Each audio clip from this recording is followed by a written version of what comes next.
And the first one I want to talk about is it's not on the topic list, but it just happened. There was a rumor that OKC tried to trade Shai in the 6th overall pick for the 1st overall pick, which is Cade Cunningham, and the Pistons declined. Troy Weaver has since come out and said that don't believe everything you read, so maybe he's hinting at that wasn't true. But in your opinion, do you think Shai has become overrated or underrated? Because the backlash to this trade was, why didn't the Pistons accept? And then the other side was, how good do you guys think Shai really is? Is he, you think Cade Cunningham is not going to be better than Shai?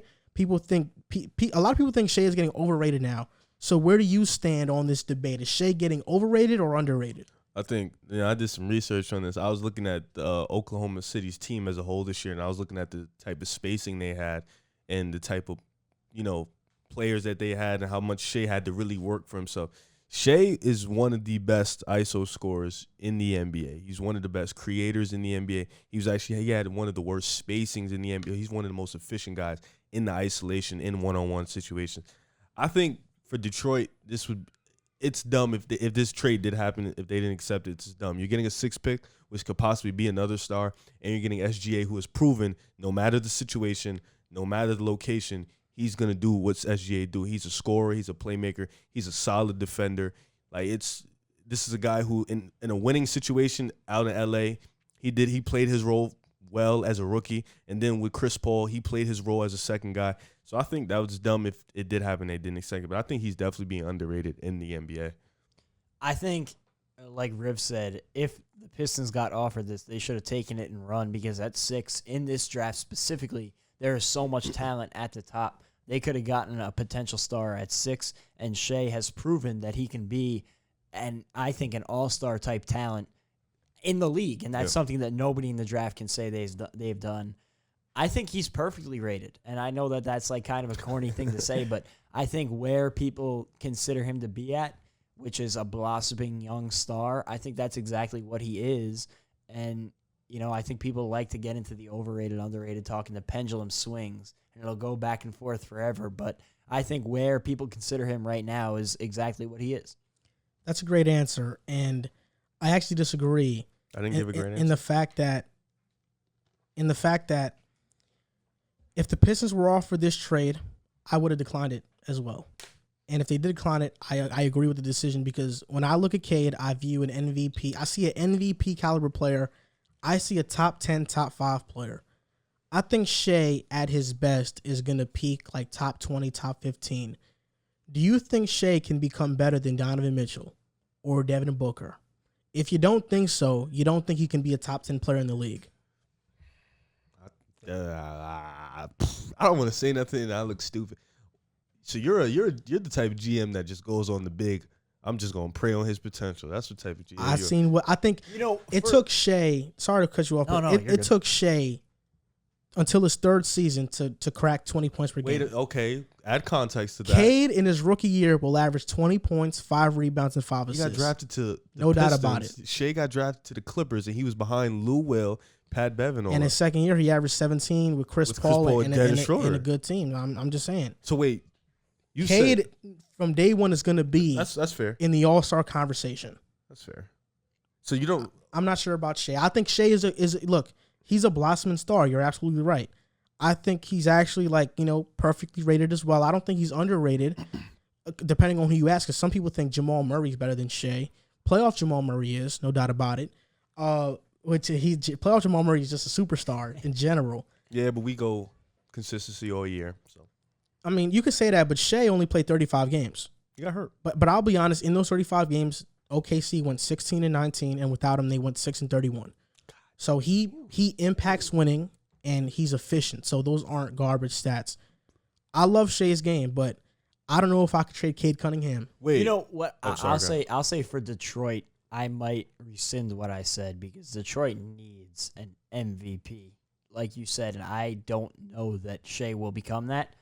And I guess you bank on the fact that Cade does hopefully become that, because they really need to just they need a miracle, essentially, because they have the most bare bones roster in the entire league right now. So they really need a prayer with this number 1 pick, and I don't know necessarily that Shai and 6 would provide what Cade could. So wait, we don't. Is it out of the world to think SGA can be better than Devin Booker? It's not out of the No. world. Oh, okay. I just wanted to make sure. Okay. It's not. But also, we just saw Devin Booker do what he does. Do what? He went to the finals in his first year, in his first playoffs. So we're just gonna say that outlandishly without any context. We're just gonna say that. I'm just saying Devin Booker showed out in his first playoffs. But on to the next topic, on to the next news cycle that happened, or rumor. The Rockets are looking to move up in the draft, and they want to package Eric Gordon and the 23rd overall pick to move up to the 13th overall pick and trade with Indiana. So Indiana would get Eric Gordon. They're losing Doug McDermott, and I'm not sure about Jeremy Lamb in free agency. I think he is a free agent. I think so too. But who do you think the Rockets should target with the 13th overall pick? I have one in mind. I think Jalen Johnson. Jalen Johnson? Just off potential. You think they would go potential at 13? Yes, because I think you have KPJ, you have Christian Wood, you have Jalen Green. Right. And in that spot, there are a lot of two guards. So 3-4. Like Moody, Johnson. Moody, Keon Johnson. I think they need a defender and a 4. And I think that's Jalen Johnson. You can have a lineup out there of KPJ, Green, Jayshawn Tate, Jalen Johnson, Christian Wood. Wouldn't be too bad. I agree. I think at that point in time, you didn't already got your guy in Jalen Green. You got KPJ at the 1. You kind of need a wing because Eric Gordon, he can play the wing, but he's kind of gone. Daniel House, he's not that good realistically. Eric Gordon would be in the trade. Yeah, so I say he'll be gone. Yeah. He can play, but he'll be gone. So I think, getting Jalen Johnson and just banking on his work ethic and his potential, I think at that point, 13, it's just like, all right, we're just going to go get that guy. So, yeah, I agree. I think Jalen Johnson would probably be the pick. Do you think that KPJ is a 1? Because you said KPJ at the 1. Yes, he. So you think he'll be there? He tweeted, "I'm a point guard." Yeah, he said he's a point guard, and he actually had a couple double assists. He's just different. If Bouknight could fall that far, yeah, I think that would be 13. A great pick, but I don't think he makes it that far. So wait, you would pick Green and Bucknight? Well, it depends. Well, that's a big question now. Is who they take it to? Mobley. Can they get up to 1? I don't think that they can. If they can get up to 1, because if they get 13, then package it to get 1, 2, and it would be interesting. 22. I don't think Detroit does that. Yeah, I don't think Detroit would do it either. I think they're locking on Cade, bro. I really do. Keep throwing these smoke but like, what forwards are there in this draft like that they can draft at 13? Trey Murphy, like Usman Garuba, Trey Murphy, Jalen Johnson, but I'm just not high on him at all. Corey Kispert. You think Sengun would be there?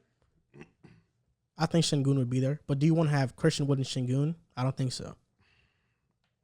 I look at Christian Wood so differently. He's not really a 5. Yeah, he's more of a 4. He plays out in the perimeter a lot. I don't really see him as down. Sengun is more of a 4 too, though. Yeah, so Kispert wouldn't be bad. Kispert wouldn't be a bad fit. I think Garuba. They need a defender. Yeah, because you're gonna have 2 playmakers and like ISO scorers. If you do take Jalen Green, you'll have him and KPJ who are like ISO scorers. Kispert could space it out. He can shoot the spot up 3. Can play with playmaking guards like Jalen. I think they should get Garuba. They need some defensive identity. And Christian Wood is just mad skinny. He can block shots, but I think he gets bullied a lot. So I think, and Jason Tate, I'm sorry, he's 6'4". We're just not doing that. At least I think he's 6'5". Garuba's 6'8", but he has long arms. Tate, come on. Nah. I think Garuba's a perfect role player. Yeah, we're not doing that small ball lineup anymore with Houston. So another rumor is that the Lakers are trying to trade for Buddy Hield, and Kyle Kuzma would be the centerpiece of this trade.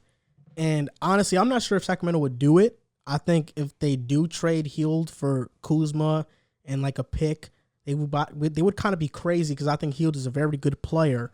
But for LA, if you give LeBron Buddy Hield type spacing, oh my gosh. Last 5 seasons, he has shot 45.6% on wide open 3-point shots, 44% on catch and shoot 3-point shots, 37% on pull up 3-point shots, and 4th in the NBA in total 3 points made. And he's trigger happy. So if he were to play with LeBron and AD and you re-sign Dennis Schroeder, I think that's a pretty damn good team. Well, I know he's unhappy in Sacramento, so that could influence it. If they could somehow get a package surrounding Kuzma to get Buddy Hield, they should not even I think the perfect lineup would probably be Braun at the 1, KCP and Hield at the 2 and the 3. I don't know who'll be at the 4, but AD at the 5. I think having those 2 shooters out there, create so much spacing. KCP, he's still inconsistent, but you're not going to leave him wide open. He can still shoot the 3-ball. Yeah, I mean, I think you look at that Lakers title run, and one of the biggest things for them was it seemed like every game somebody different stepped up shooting the ball, whether it was KCP, Rondo did it some nights. Caruso did it some nights. So they had a bunch of different guys contributing, and they had an identity. If they could get somebody like Buddy Hield, who he's going to come in and shoot the ball well every night, or at least most nights, that would be huge just consistency-wise for what the Lakers are trying to do with a playmaker like LeBron. He's going to give you 19 a night. Especially as LeBron gets older, as he settles back more into that playmaking role, he's going to have the defense diving in on every year the rest of his career. Yeah. So to get those shooters out there, that would make a world's difference for the Lakers. And I don't think Buddy Hield is a cone on defense. I think he's all right. He's an underrated defender. Yeah. I think he is. I just don't know how they're going to get him. Nobody wants Kuzma. Well, potentially, I was reading if Harrell opts in, he could be a part of the deal, Didn't he just opt in?